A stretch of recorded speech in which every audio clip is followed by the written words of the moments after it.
Menarik sekali Pak SBY, tadi Anda menekankan berkali-kali pentingnya konsumsi masyarakat sebagai komponen utama pembentuk pertumbuhan ekonomi kita. Nah, kita ketahui juga mungkin ini challenge utama juga yang saat ini kita hadapi ya. Selain dari keluhan masyarakat Indonesia, kita mendengar dan melihat banyak keluhan di sosial media dan lain sebagainya. Kemudian kita juga melihat data-data dalam beberapa waktu terakhir yang mengindikasikan bahwa memang daya beli masyarakat saat ini tengah tertekan.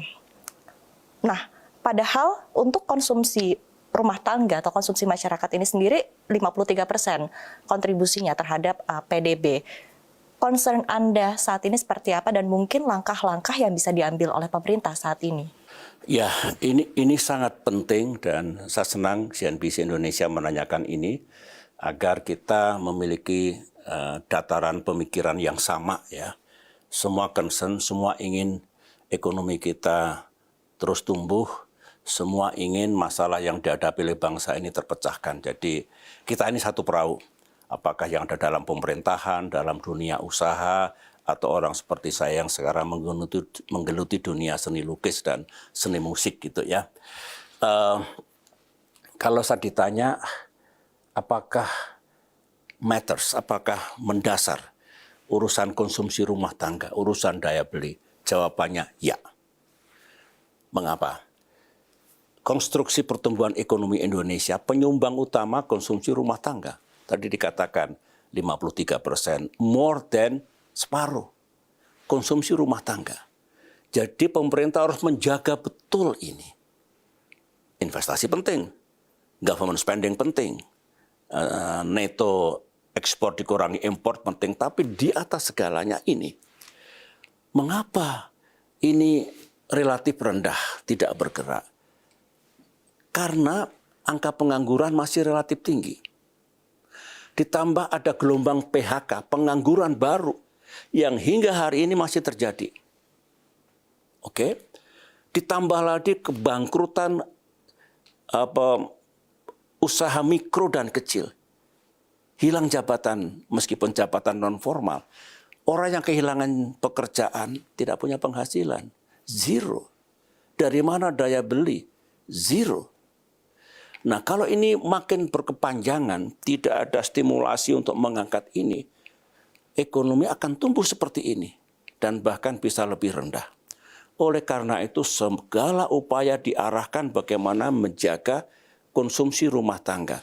Caranya, apa yang bisa kita lakukan? Tolong ciptakan lebih banyak pekerjaan. Teorinya ekonomi tumbuh, pekerjaan terbuka. Tetapi pemerintah juga bisa mengalokasikan APBN-nya, APBD-nya di daerah to create more jobs. Itu. Kalau punya pekerjaan, mesti punya penghasilan dan daya beli. That's number one.